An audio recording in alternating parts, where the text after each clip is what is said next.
असतो मा सद्गमय। हर एक कर्म जो मन से, वाणी से या शरीर से किया जाता है, उसका हम पर, परिवारों पर, समाजों पर असर पड़ता है। जो वैदिक जीवन में जिन उपायों को हम करते थे, उनके वैज्ञानिक महत्व थे। उदाहरण के तौर पर पुराने समय में यज्ञ और हवन होते थे। आज उनका प्रभाव उतना हमें देखने को नहीं मिलता। उसके दो कारण हैं। पुराने समय में जो वस्तुएं हमें उपलब्ध थी, उनकी शुद्धता उसी रूप में पाई जाती थी।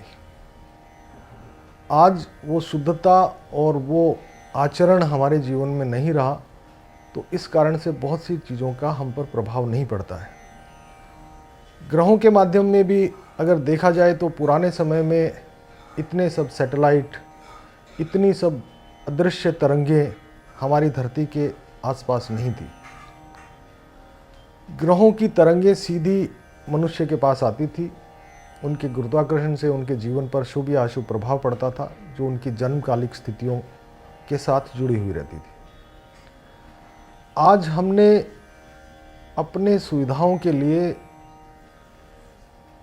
माँ पृथ्वी को, माँ प्रकृति को पीड़ित किया है।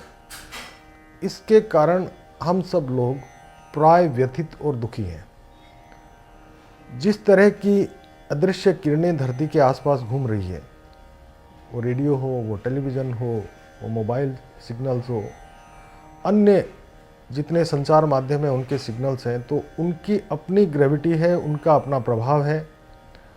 और हमारी जो मानसिक तरंगे हैं, उनके साथ उनका अदृश्य संबंध होता है। तो हमारे जीवन में एक विचित्र किस्म की बेचैनी हम सब के जीवन में आज के दिन है।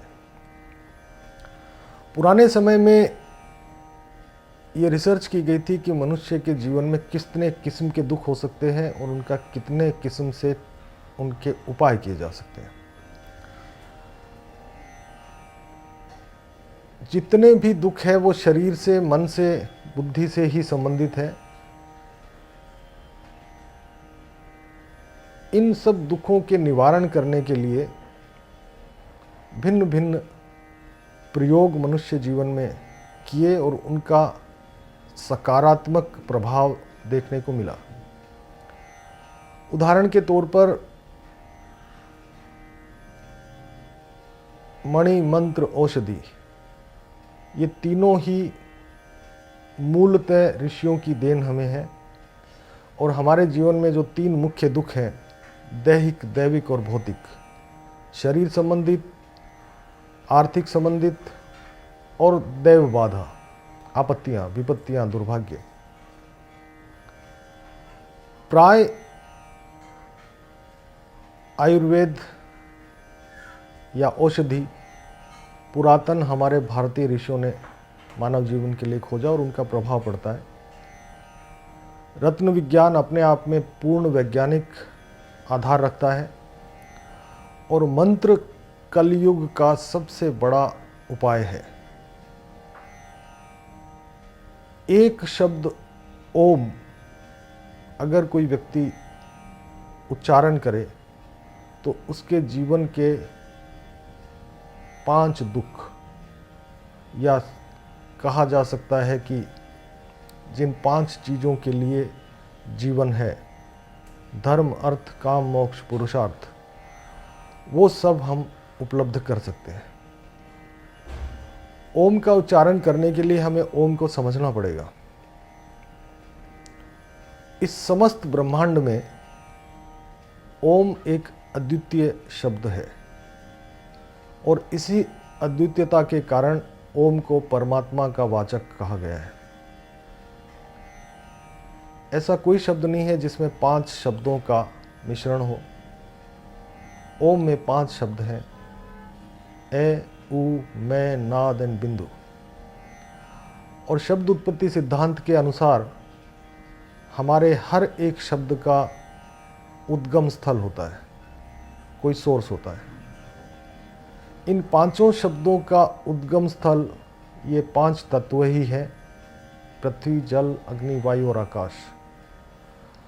तो आप ये कह सकते हैं कि ओम अपने आप में इस विश्व का प्रतीक है और विश्व के हर एक जर्रे जर्रे में परमात्मा है, तो इसलिए ओम को परमात्मा का प्रतीक माना गया है।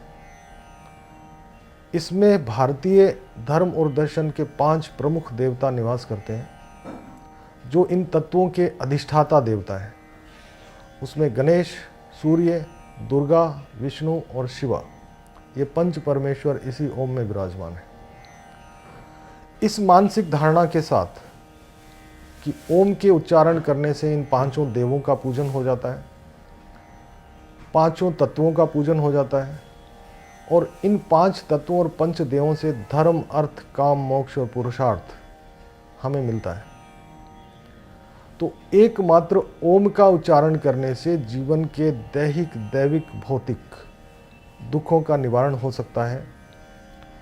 और इस अनुभूति के साथ जब हम ओम का उच्चारण करेंगे कि यही वो परम ईश्वर है, यही उस परम ईश्वर का प्रतीक है और इस सारी सृष्टि का प्रतीक है और हम इस सृष्टि के छोटे से हिस्से हैं लेकिन सृष्टि के जैसे ही हैं, तो एकमात्र ओम का उच्चारण मानसिक सूझ के साथ, इस भावना के साथ कि ये परिपूर्ण है, अगर हम करें तो हमारे जीवन के दुख निश्चित तौर पर कम हो सकते हैं, नष्ट हो सकते हैं।